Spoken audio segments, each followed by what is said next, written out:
Hey guys, how are you? Welcome to the Untitled Tarot. My name is Lauren B. I've gotten quite a few requests for a video on developing a spiritual practice.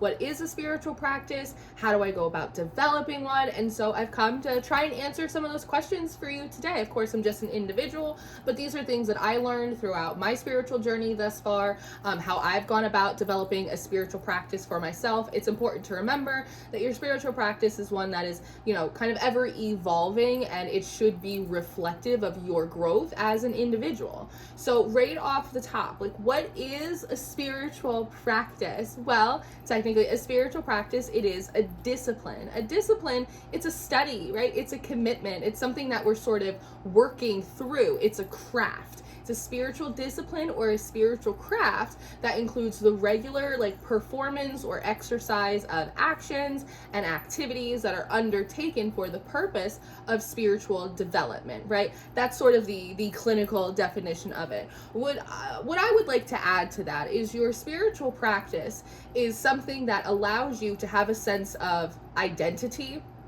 personality, ownership when it comes to your spiritual life and the activities that you engage in.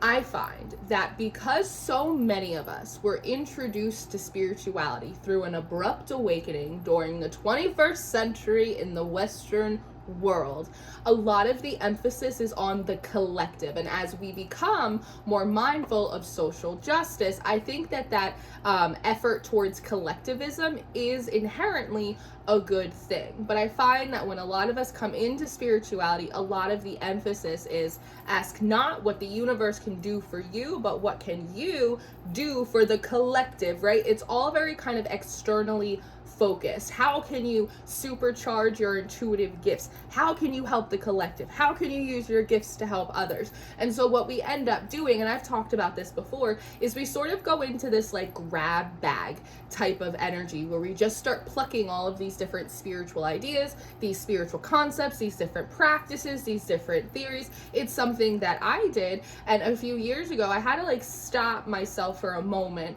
and look at my spiritual practice, my spiritual life, and I had this moment of, what am I doing? What am I doing? I have collected all of this data, all of this information about spiritual tools and different deities and different spirits and the realms and dimensions, and I've read everything from Stoicism to the Galactic Federation to Buddhism to this to that, and at no point did I ever ask myself, is any of this stuff in alignment with me? Does any of this stuff work for me? Are these ideas, are these activities, are these practices that feel right for me, that I want to maintain, that I want to be consistent with? I never asked myself that question because I didn't think that was even an option. I thought my job as a spiritual person was just to absorb as much spiritual knowledge and information as possible. Something that I'd love to ask my clients during spiritual sessions is, what do you want your spiritual life, your spirituality to do for you? And every time I ask that question, it's like a deer in the headlights, because it's not a question that they ever thought to ask themselves, because no one has ever asked that of them, right? What do you want your spirituality to do for you? What kind of spiritual practice do you want to have? What kind of results, effects, consequences do you want to experience out of your spiritual life? What kind of relationships do you want to foster with what spirits? How do you want those relationships to run? What's the dynamics of them? These are questions, and I think at the core of every spiritual gnosis, every spiritual practice and practitioner, I think in a spiritual community that's very divisive, we can all agree that the center point of it all is mindfulness, right? It's thoughtfulness, it's inner reflection. And so I think that it's really important to sit down with yourself when you're thinking about the state of your spiritual life and, the state of your spiritual beliefs and who you are as a person, and, the next 5, 10, 20, 40, 50 years that you may be, 60 years, I don't know how old you are, that you might be on this earth as a spiritual person, right? With spiritual habits and routines and practices. What do you want out of it? What kind of spirits do you want to work with? What activities do you want to partake in? What do you feel called to? What feels special to you? What excites you? What drains you? What confuses you more? What brings you more clarity? These are questions that you want, right? Think of your spiritual practice as like a relationship. If I were to ask you, what kind of relationship is like ideal for you? What would your ideal relationship be? What would your ideal partner be? How would you show up in that relationship? You might sit there and go, well, I really want someone to go out with, or I really want someone to come home to, or, I want someone that is really supportive to me, or I'm really into acts of service, or I want something long term, or I'm just looking to like hang out right now, right? Like these are things. I want to show up and feel empowered and independent in my relationships, or I really want someone to lean on. These are questions that are very normal for you to ask yourself or for you to ask others when it comes to engaging in a relationship with another person, right? Or when you're going to apply for school and where you're going to apply for a job, right? What's the 401k look like? What are my benefits? How much time do I get off? It feels for me almost logical. It feels like common sense to then also ask those questions of yourself when it comes to your spiritual life, to your spiritual beliefs and your spiritual practice, right? For me, I think that the real purpose of a spiritual practice is, one, to put yourself back at the center of your spirituality, because so often we end up in this loop where we're trying to serve the collective, or we're trying to please a god, or we're trying to live by some moral doctrine over here, or live out some concept over there, or trying to understand a divination tool that maybe you're not even really aligned with over here, right? It becomes this sort of not even people, but a very pleasing type of energy where we want to do everything right. We're considering what the universe or what the collective or what the gods or whatever, like what they want from you, as opposed to what you want. What feels right for you, right? If you were building a home with a partner, again, how does that relationship look? How do you want your home to feel? I think it's really important to put yourself at the center of your spiritual practice, because in that spiritual practice, it's also not separate from the rest of your life. It's not separate from your mental health. It's not separate from your physical health. It's not separate from your professional and your personal lives, right? And so often we're thrown in so many different directions to the world outside of us that we forget to come home to ourselves. And I think at the core, that's what our spirituality does. Know yourself and you will know God, right? Bring yourself back to the center. Take a look around and start asking yourselves some questions, right? So as I said, I think for me, a really important part of your spiritual practice is that it should feel like you. It should have personality like you have. It should require the same amount of upkeep that you require, right? It should be as simple or as elaborate as you are as a person. When I look at all of the different pieces of your spiritual practice, I want it to feel like you. It should make sense for you. Yes, of course, this is what so-and-so would do. That makes perfect sense. Now, when it comes into developing your spiritual practice, this involves all of the things that make sense to you as a person, right? You are not necessarily meant to be fitting in to specific doctrines because that's what a spiritual person does, right? So when it comes to developing personality, a uniqueness of reflection of yourself in your practice, we're looking at things like your personal theories as a person, right? Because depending on what, personal theories you have, what personal philosophies you hold, right? Like that's gonna change what energies you want to work with, or what spiritual paths you want to pursue, or what practices or what paths you end up taking. It's important to think about like your sense of morals and values, your sense of equity, right? What does that mean for you? What are your personal values as a human being? Where's your moral line? Because that's going to change what your beliefs are, what practices you participate in, what gods you work with, right? You have to think about what spirits, what different gods, what demons, right? What angels, whatever, like what makes sense for you to work with, right? Take the dogma out of it, but like also what kind of spirits do you want to work with as well, because there's a choice in that matter as well. How do you feel about like ancestor work, right? Do you want to venerate your ancestors? Do you want to rebuke some of your old racist ancestors? How do you want to go about working with them? How do you want to build that relationship? If you do, period, right? Like these are all of these little things that make up the individualism, right? The personality in your spiritual practice that again come from you. So many of the shifts in my spiritual practice, especially over the last year, has come down to the fact that I had to sit down and really ask myself, like, what do I believe? What do I think is right and wrong? What kind of relationships do I want to have with my spirits? What kind of effect do I want to see come out of my spiritual practice? How do I stay connected to myself in this thing? What's sort of the personal aspect of this? And then sort of what is the practical aspect of my spiritual journey, of my personal practice and my spiritual beliefs? How are they benefiting me? How are they hurting me? Am I growing through these experiences? Again, really doing like that personal intake. Now, there are so many benefits to developing this spiritual practice, and it's kind of like the purposes around it. I think one of the main purposes around developing a spiritual practice is that your spiritual pursuits, the routines, the habits, the actions that you take, the things you involve yourself in, that they feel personal and intimate to you. Developing a spiritual practice is something that's going to help you regulate your energy. It's going to provide a foundation and a consistency in your spiritual life. There are so many years that I went around and I was spiritual, right? And I pulled my tarot cards and I talked to my spirit guides and maybe I meditated here or there, but there was nothing really grounded. There was nothing I felt very connected to. There was nothing really consistent in my practice. And like I said, all the while, I'm just kind of grabbing from these different spiritual ideas and sort of all of these concepts, not really asking myself if they worked for me, if I agreed with them, right?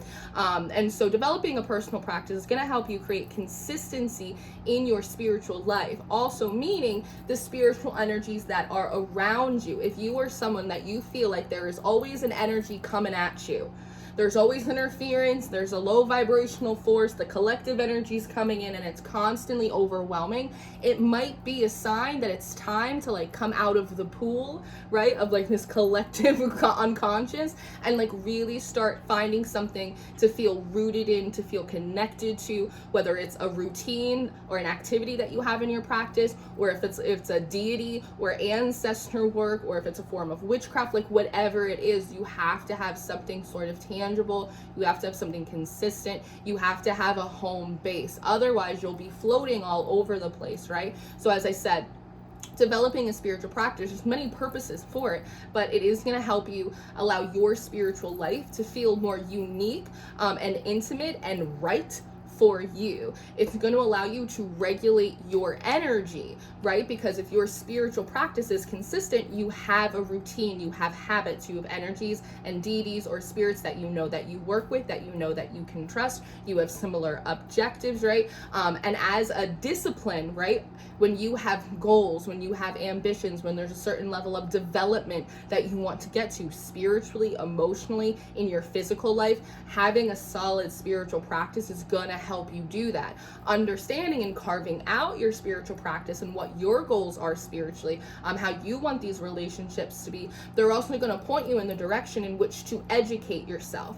As I said before many times thus far, that oftentimes we're just learning from everything because we're so excited that the world of magic is real and that we can talk to our guides, and like there's so much out there, right? But as you go on and you evolve and you start to mature in your practice, you realize that one, not everything is for everyone. Two, not everything works for you, is really going to help you get to where you want to be as a person, as a practitioner, right? And so it's going to help you narrow down like where you want to apply your energy, your efforts, and your studies. If it turns out that you're not really into yoga, you're not really into like Eastern spirituality, maybe you don't care about the Akashic records, right? But maybe what you care about is like nature-based practices, and so you want to start exploring, herbalism or kitchen witchery, right? Maybe you want to get a cauldron or some charcoal and figure out how to make black salt, right? How do I do warding, right? How do I spiritually protect my home? How do I do those things? That's going to point you in the direction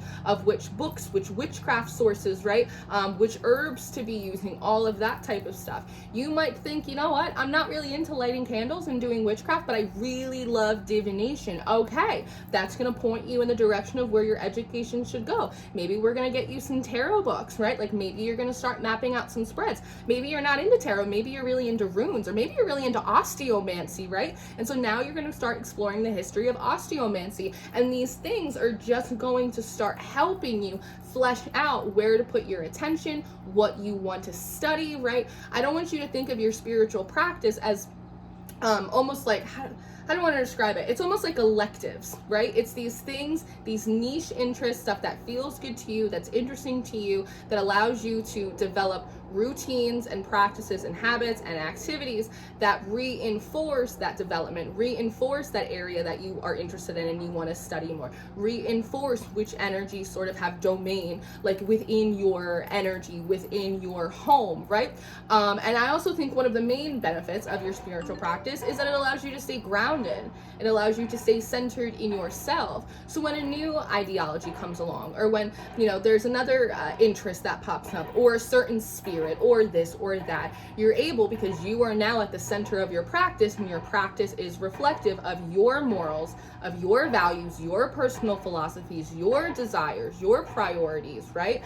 You're going to be able to go, that's interesting, but you know what, it's not for me. And you're not going to feel that urgency to then take all of your mental and physical energy and then apply it in that area. You're going to be go, you know what, that spirit, that deity over there seems pretty cool, but like these energies are more important in my practice, right? For instance, to get a little personal, I have respect for all of the gods. I think they're all amazing, and I've been very lucky to have been acquainted with several different deities from the higher, the pagan, and the infernal realms, right? But in my practice, it's very important to have an energy of like symbiosis. I want my spiritual practice to feel very calm.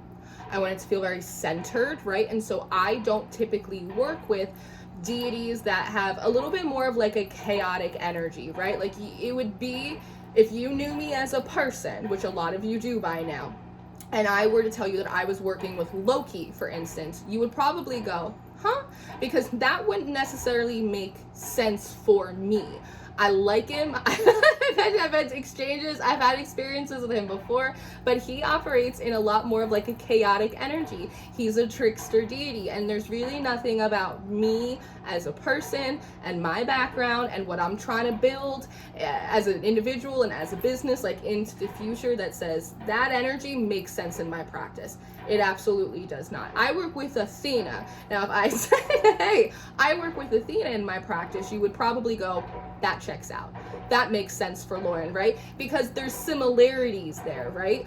It makes sense. It fits. Now, if I decided that I wanted to shake things up and work with Loki, I would petition him and I would do that, right? But it's important for me that my spiritual practice feels really cohesive. It feels really harmonious. There have been times in my practice where I've had other infernal beings come forward who are delightful, and I really enjoyed their company, but I noticed that when they were sort of present, that the other spiritual energies, right, it's sort of just like oil and water. While I individually had a delightful experience with these infernal beings, when it came to adding them in full time into my practice, there was just like a little bit of conflict there, right? There's just a little bit of dissidence, and it upset my apple cart. It upset the harmony, right, that I like to have within my practice. And so every once in a while, if necessary, I will engage with these, infernal beings.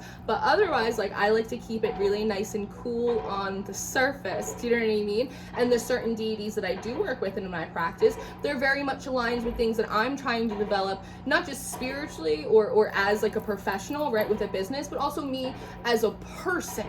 Do you know what I mean? Does that make sense? And so it makes sense for me to work with Aphrodite. It makes sense for me to work with Hecate. It makes sense for me to work with Athena or with Apollo, right? At the very beginning of my journey, as I said, I was just spiritual, and so I was just kind of swimming like a Pisces would in the realm of possibilities. And then for a period of time, I was really on my born again Christian kind of kick, and I did Sunday service and I did all of these things, and everyone knows, like, I still absolutely love Jesus and Christ is was in my heart forever, right? But I hit a moment in my practice and I realized that, you know, in terms of morals, in my personal values and philosophies, just the way that like I see the world, right? What makes sense to me, the habits that I was willing to engage in, things that I was no longer willing to participate in, right? I realized that Christianity as a whole, it wasn't necessarily for me, right? And I came into an acceptance point of that, and I don't really like to put labels on myself, but if I were a Hellenistic pagan or a Hellenistic polytheist, more specifically, would be more accurate in terms of like my spiritual practice or my belief system, kind of where I reside, right? So for me, you're more likely to see a lot of, you know, Greek and Roman gods around me than you will necessarily like angels, right? I'm not a left-hand path practitioner, so you're not going to see that many infernal beings necessarily in my practice, right? Because I think about what my objectives are as a person, what energies, what deities I personally feel called to, what practices and habits feel right for me, they feel grounded, and my practice as a result, it's much more reflective of who I am as a person. I feel much more calm and settled in it. I'm happy to show up and follow my spiritual routine. I'm very happy to kind of be led in directions where I need more work or more education by the spirits that I work with, by my guides, but also by myself, right? What feels very aligned for me.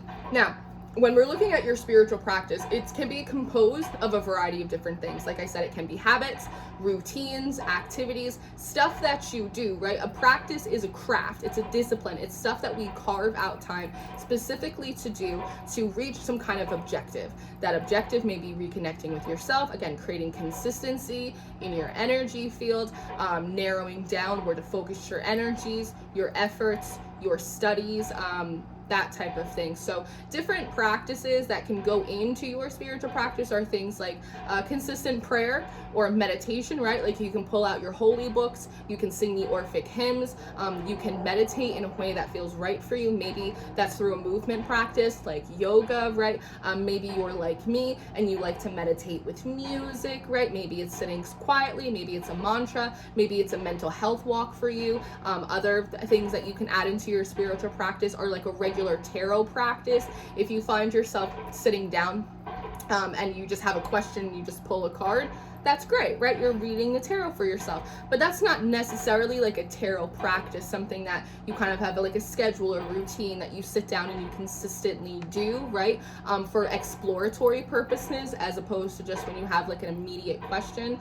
Things that go into your spiritual practice are like regular cleansing, right? Your spiritual hygiene routines. These are all things that sort of go into it. And your spiritual practice, in terms of habits and routines, they can be things that you do daily, things you do weekly, things you do monthly, things you do yearly, or on special occasions. Something that I love to ask my clients is to ask them to be really honest about what their bandwidth is. Are you a ritualistic person or are you a habitual person?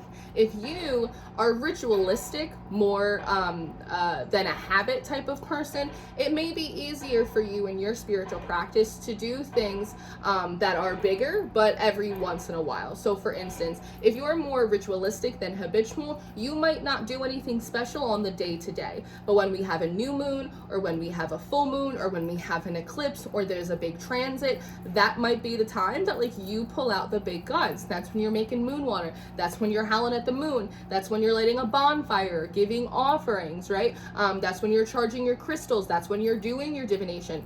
That's beautiful, right? You, however, also might be like you might be more of a habitual type of person. The moon's in Virgo, it's messing me up. You might be more of like a habitual type of person, meaning that you don't really have the spoons to go all out every, 2.5 weeks when there's a new lunation. Maybe it's easier for you to do like small things every day. That's the kind of person I am. I'm habitual. I'm not really ritualistic, right? I'm not really into high magics. I'm into folk magic, right? I'm a folk magic practitioner.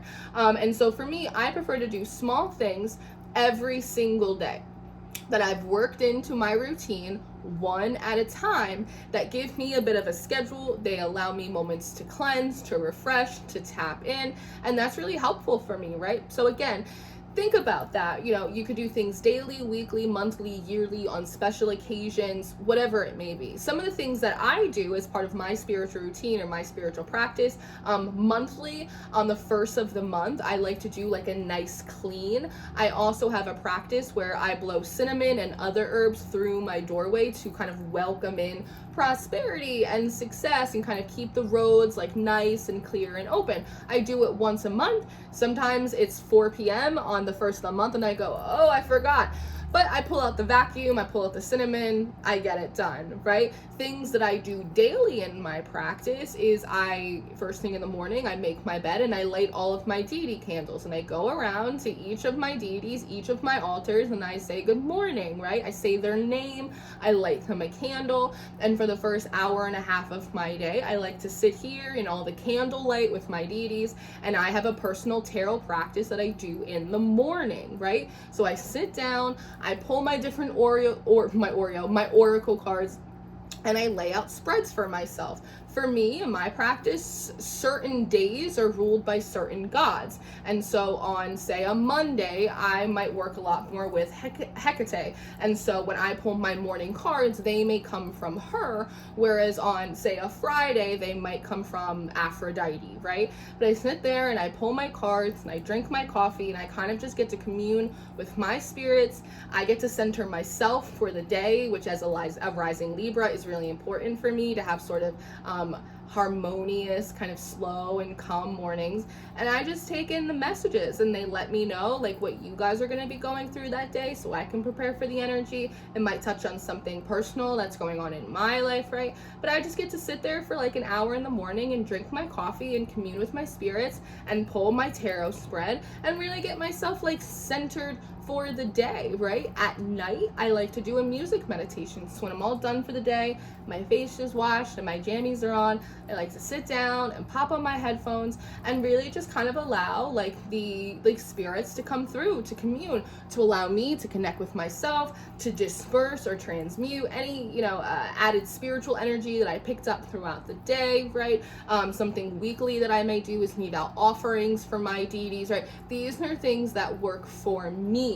There have been times in my practice where I've gone on 2-week stints where I was doing before sunrise prayers, after sunset prayers, right? These are things that work for me. I like consistency. I'm a habitual person. So I pulled these different things like lighting my deity candles or doing my tarot practice in the morning or doing my nighttime meditation or maybe once a week going to the beach, right? And kind of communing with, the water spirits, like whatever it is. These are things that I added into my practice one by one because I asked myself, what do I want my spirituality to do for me?